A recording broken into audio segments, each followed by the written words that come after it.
Building that journey shows authority, it shows experience, it shows that you are the solution to the problem. As a personal trainer, you want more authority, you want to stand out in a crowded market, you want to make sales smoother and easier and maybe less icky.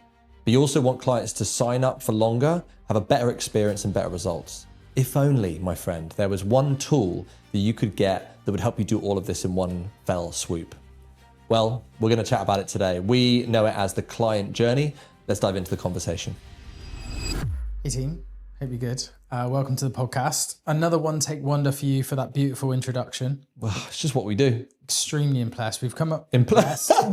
impressed. I'm less impressed with what you just said. We've come up with the idea that to not plan is the best plan. This is like that's the only plan. The least amount of note taking. We just grab the 20 years of knowledge in here and just push it out. Yeah. Anyway, the client journey. Yes. This is kind of your gig, really. Something that you've worked on for us at Velocity. Something that you've been working on with our guys in the higher level program. Yes. And something that we're going to be introducing to others very soon. Yeah. Let's kick it off with what the fuck are you talking about? What on earth is it? What is it? I'm going to give a tiny little bit of backdrop and then we'll get to it and we'll give you an example of what ours is and then we'll break that down into why it works and like what it does. Yeah.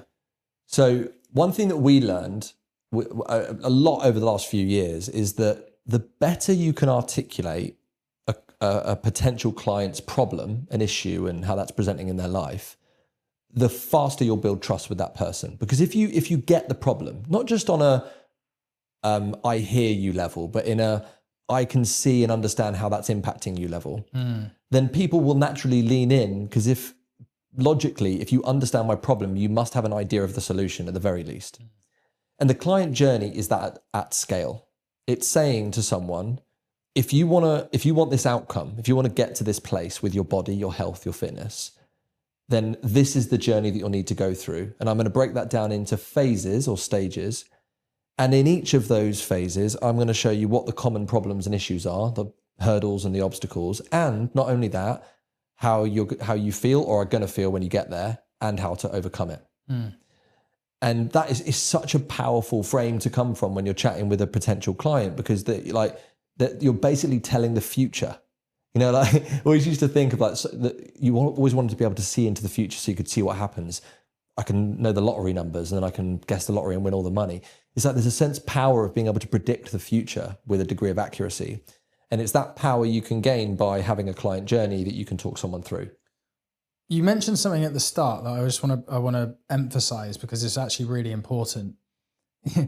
If you try and tell someone what they need to do before you fully show that you understand the problem, it falls on its arse. Yeah. And I saw this for years working in gyms. I would hear it all the time. Someone would give a very, very superficial problem like, oh, I need to lose a little bit of weight.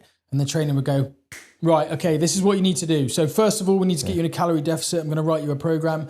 That's not what we're talking about. Yeah. It's got to come from a place of understanding first. So you've got to do that work first. So you earn their trust, and the person is saying, "Yeah, they get this." Yeah. So that when you present a journey, they buy into it because they know exactly as you said they can help. So I just wanted to emphasize that because if you just jump to a journey, you look like a toss pot basically. That's it. So let's talk about the phases, maybe a few examples that will help us kind of demonstrate what we mean here. So what is it as practically as possible is that you have an outcome that you're really good at helping people achieve. It could be fat loss, could be strength, could be performance, mobility, pain related. You have an outcome that people want. And you first start by designing that dream outcome. We've got lots on this and we'll do more. We'll chat more on the podcast about identifying the dream outcome. But the journey is what has to happen for me to get there. And so what we do is we say, cool, well, this is typically where people start. And we know, of course, everyone starts in a different point, but there are common denominators about where people begin in relation to the journey they want to go on. So we say, cool, this is typically where people start and this is where people want to go. And we're also not saying that you don't add any individualization into this when you get into a conversation with a to-be client or even an existing client, because there's applications in both scenarios. But this acts as somewhat of a framework or a skeleton, much like you would have a skeleton program. This is the bare bones of it, and then we can individualize it later. Yeah, and you can even sort of emphasize that, right? You can say principally, this is what we do. this is the model that's going to get you there. What we need to do today is to figure out how we make this work for you. So it's actually important to individualize it. Yes.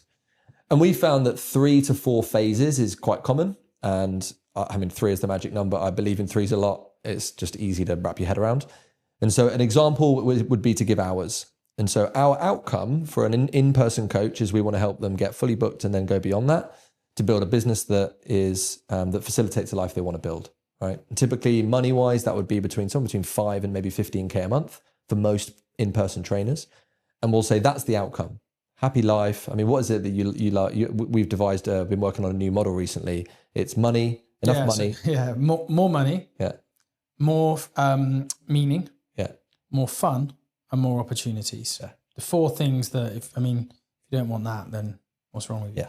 So we could define, like, again, when you individualize, like how much money would give you everything you want, the desire, like financial independence and the house and the car and the money and the holidays that you want that would make you totally at ease and would solve all your money problems. And then we go through each 4 and we could list them out. And so that's our outcome for the business and then by extension for a trainer's life. And we have 3 phases. And number 1 is foundations. Previous podcast, we just chatted about this. Number 2 is growth, which speaks to getting a fully booked diary, fully booked calendar for your solo business or your studio. And then the final one would be scale, which is where we're going to improve the business model, upgrade it so that you can earn more money in less time. Yeah. And so that's an example. And we've got multiple examples of what trainers would do, which we could go into. But fundamentally, the big idea is that we have a long journey to a destination. We break it down into phases that relate to what a typical person would need to go through in order to get the thing they want. I think, that's when you're presenting that to someone that is potentially going to be a client of yours, it brings so much clarity. It makes so much sense for someone to be able to actually go, oh, okay, I get it. I can see how if I do that, that will get me to there, which will then allow me to get to there, which will allow me to get to there. Yeah. And for a current client, it will also allow them to see that they're moving through the journey. It's like, oh yeah, I remember that when we discussed it last time, I was in that phase, but I can totally see how I'm here. So let's kind of talk about like what it does, like what are the outcomes that will give a trainer if they spend their time building this client journey and they're presenting it to be clients and current clients. Like what does that actually achieve? The first big one is authority. And what happens when you can list out a journey through experience, your own personal experience, as well as that of the clients that you've worked with.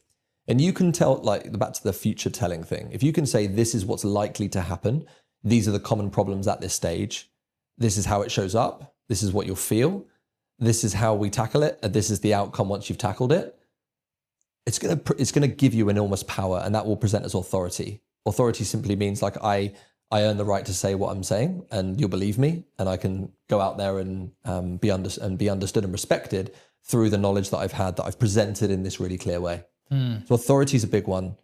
The other one, which you were chatting about earlier, is standing out, because most personal trainers are mostly talking about personal training, and largely they're just themselves and can't bring this degree of insight or perspective to the journey that they want to go on at the accuracy that those with a client journey can.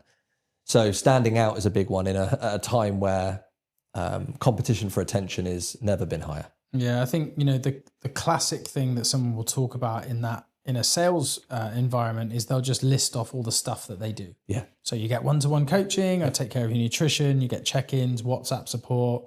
We have a community, and once a month we all meet for a coffee. Well, that's all great, but so does every other fucking coach in the world. Yeah. So you're not really separating yourself. You're not standing out. Building that journey shows authority. It shows experience. It shows that you are the solution to the problem. So I think that's a big one. Yeah.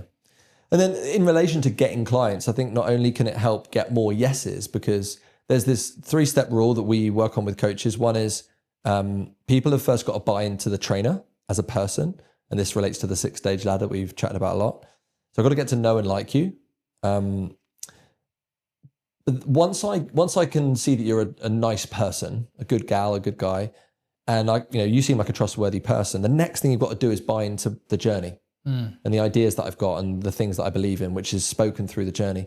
And then only then, once I've bought into you and the journey that you take people on is, can I buy into your program and all the stuff which you just mentioned? So I think that's enormous. That's one of the big reasons why it helps people sign more clients more easily, get more yeses, because you actually tick those 3 boxes in the right way, in the right order. 100%. Yeah. So the other thing, that's about client acquisition. The other thing that we speak about is like clients that come to you are much more likely to stay with you for a much longer time. Yeah. And that's because they understand the journey that they're on. And there's future. There's future. Yeah. We've got this saying, we've said it before, I'm sure, clients leave when they run out of future. Well, if you have this client journey, it's going to be a lot easier for you to pinpoint on the map where they're at, where they were, where they are now, where they're going, and they'll be able to track that progress.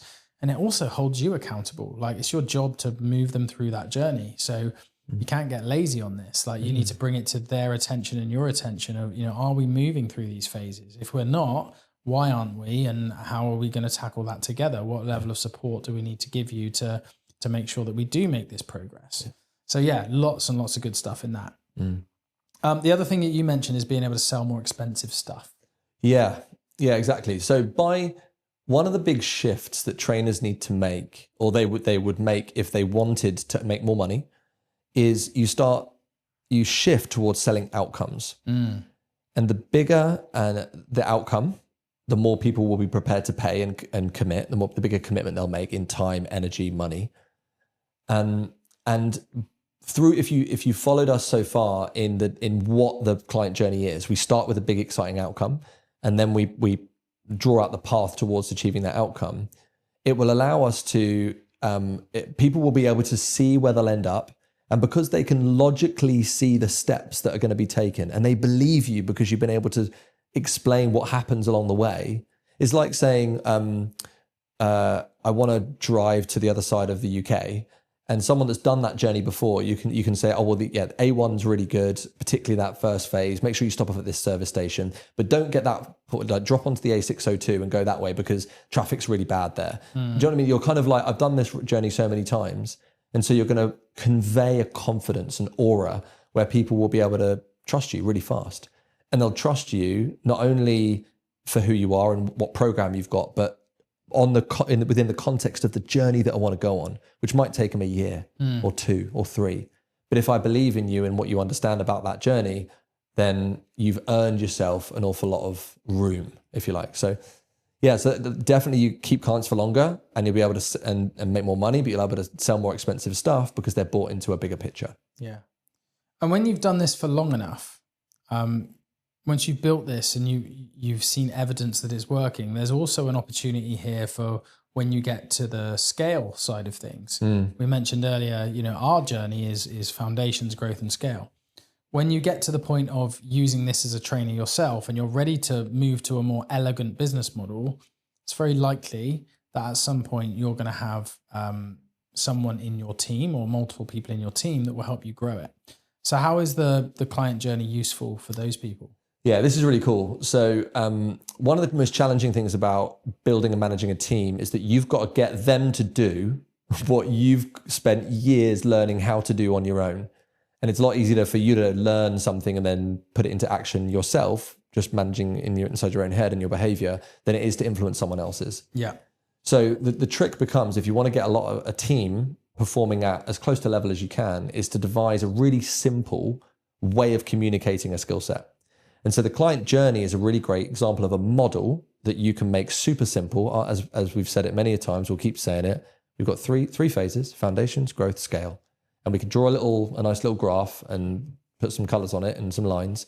And within seconds, people will get it. Yeah. And so we could teach a novice our model and they would be able, within a little bit of practice, they could convey it to someone else. And the simplicity of the model is beautiful because there's a lot of depth to it. Like you will hear us talk about this when we could talk about, we did a whole podcast on foundations just now. Probably 15 minutes of just chatting endlessly about that, and we only scratched the surface. But on the surface of it, it's a very simple thing, and that allows you to get into the head of a team member, what has a lot of depth, but fundamentally is a very simple model, and then they can take what you've taught them and then use it themselves through the power of its simplicity. So yeah, so it's a really powerful tool if you have other people that you want to train up to act like you. Yeah, when you've done it enough times and then you build a team with it, it almost becomes like your signature thing, right? You become known for it. That further increases your authenticity. So I think this can be used across the board. You know, it will help you massively with your sales. It will help you with your current clients. It will help you get to fully booked, so you're ready to go on to scaling. And then it will help you with scaling as well. So it really has a place wherever you are in your business. As always, it's about doing the right thing at the right time. But it is something that hopefully, if you've listened to this today, you can think about how you coach people. Is there a pattern already to what you do? Well, if there is, get it out of here and get it onto something tangible so that you can actually show people whether they're thinking about coming to work with you or whether they're already in your world and you just need to lay out the next part of their journey. This is a really, really effective way to do that. So hopefully that's been useful. Any final thoughts, Jeremy, Kyle? No, hopefully it's been useful. And I think if you're here to this point in the podcast, you've probably already begun to think about what your journey is. So I just encourage you to start practicing that with your next batch of consults or even with clients that you're coaching already. Nice one, mate. We'll see you soon.